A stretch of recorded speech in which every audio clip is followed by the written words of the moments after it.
In this video, we are going to be looking at Square, ticker SQ, also known as Block now anyway. But to get straight into it, we have pulled back a bit on today's news. Their earnings, they did do an earnings per share of 42 cents, which has been a lot better than the 18, 18, 27, 37. So it's a bit more surprising that we kind of fallen on this news, or at least intraday. It does seem like after hours we're actually doing a good amount of, stock and price is increasing quite a bit. I mean, we were sitting at around 54, we're now sitting at 62, and again, this is probably just down to their earnings. They were consistently doing closer to 20 cents and near enough doubled coming into this earnings season. So good sign on there. What are going to be our targets? So if we continue up, we're looking at $73. If we break that, we're looking at 82, 98. And really key levels from there would be 130 and kind of 123. So these would be our key upside targets that we would be paying attention to if Square can continue up. Again, I would be a bit more hesitant, but really this is on any stock as of right now. Anything that is growth related, Square being one of them. Obviously we had the Fed meeting yesterday, or the Fed rate release, 4%, so it did the 75 basis point hike as expected. They released their statement, and that was actually quite dovish. That's why you saw stocks temporarily jump at would have been 1 p.m. market time, and then you saw their conference come out, which was 30 minutes later, and that actually came out quite hawkish, and that's why you then saw the whole stock market just sink yesterday. So again, seeing that is going to keep the overall stock market quite weak. So do be paying attention to that. Yes, you now have stocks only jumping today. You tend to see this off bad news. I mean, usually, when you have such a strong sell-off, you tend to have a bit of a recovery. So be a bit careful on buying these kind of stocks long, unless you're looking at an investment portfolio. Again, it's easier to trade with the trend, and the trend as of right now is still bearish. So these would be the key resistances anyway, paying attention just in case maybe you are long now, you're looking for targets, or if it pops to these kind of levels, you're looking to get short buys. These are the levels we're paying attention to. On the other hand, if we start to continue to fall in price, we have supports at $48.50. If we break that, we have a next support at $33.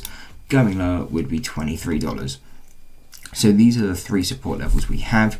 Obviously, the key focus as of now is going to be these two levels, $74 and $49. Reason for this, the two closest levels we're at now. So really not something I would really be touching within this area. I would instead be waiting for a break up down to up to 43, waiting for that pullback, maybe trading that short bias, or waiting for that break if we get the uptrend. And again, if you're looking to trade the move upwards, usually the safer way to take the trade is wait for the break over, kind of ignore that, wait for that retest, and if that retest holds, there's a good indication that we will continue up. But again, in this kind of market, any release is sensitive. Tomorrow we have non-farms, probably going to affect Square because it affects the overall market. We had ISM today, again, negatively affected the market. We will see how it reacts to, Square had their earnings, so kind of offsets it a bit, but you really need to be watching out for this key data. Anything, especially that is inflation linked, is going to have a big factor on the market as of right now, and especially on companies like Square where they use a lot of debt. You need to be understanding where the interest rates are going. Are they likely to hike? Are they not? Because this is going to play a big factor in how they trade. So anyway, these are the key levels. If we start pushing to the downside, again, expect a temporary bounce at the minimum of this kind of 48.50. But if you're more short bias on it, or you're trying to look for long entries, again, wait for the break below this level. And by that, we mean a break below, come back to retest it as a resistance. And if we start to fade down, then we have our next level, and we'd expect a push in time to around $34. And again, this is where I would being a bit more happy to kind of buy it as an investment, definitely. If it's something you're interested in buying long term, but also can provide better trading levels. We've been consolidating in this view on this area for quite a while, so that's the only thing that puts me off maybe looking at it long bias, because if we come down to this zone, you can see on earnings we're still staying within this consolidation zone. So I think when we go out of this zone, I wouldn't be surprised if it's an upward move, if it's a fake out.